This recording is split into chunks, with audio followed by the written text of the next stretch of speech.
नमस्कार, आज हम शिवजी की कथा सुनेंगे।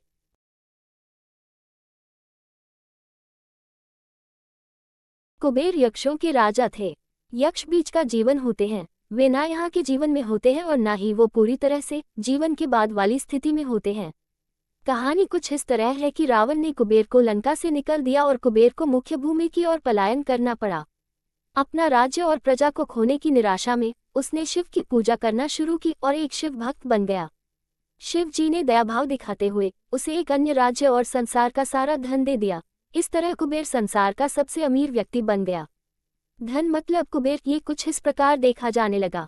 कुबेर शिव जी का महान भक्त बन गया, परंतु जब भक्त को ये लगने लगे कि वो सबसे महान भक्त है तो समझ जाए कि सब खोने वाला है।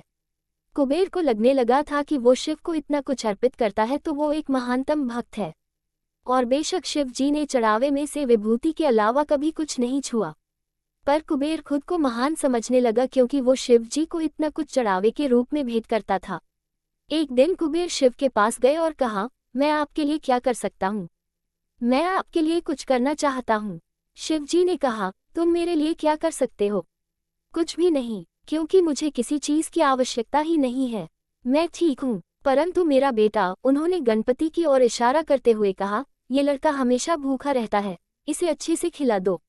ये तो अत्यंत सरल है, कहकर कुबेर गणपति को अपने साथ भोजन के लिए ले गया।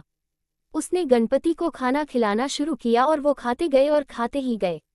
कुबेर ने सैकड़ों रसोइयों की व्यवस्था की और प्रचुर मात्रा में खाना बनाना शुरू किया। उन्होंने ये सारा भोजन गणपति को परोसा और वे खाते रहे।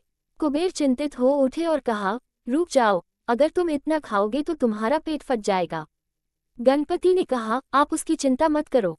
देखिए, मैंने एक सांप को एक कमर पेटी के रूप में बांध रखा है, तो आप मेरे पेट की चिंता ना करें। मुझे भूख लगी है, मुझे खाना खिलाएं। आप ही ने कहा था कि आप मेरी भूख मिटा सकते हैं। कुबेर ने अपना सारा धन खर्च कर दिया। कहते हैं कि कुबेर ने दूसरे लोगों से भी भोजन मंगवा के गणपति को खिलाया। गणपति ने सारा भोजन खाने के बाद भी कहा, मैं अभी भी भूखा हूँ, मेरा भोजन कहाँ है?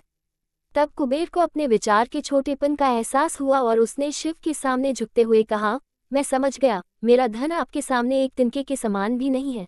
जो आपने मुझे दिया उसी का कुछ अंश आपको वापस देकर मैंने खुद को एक महान भक्त समझने की गलती की, और इस क्षण के बाद उसके जीवन ने एक अलग ही दिशा ले ली।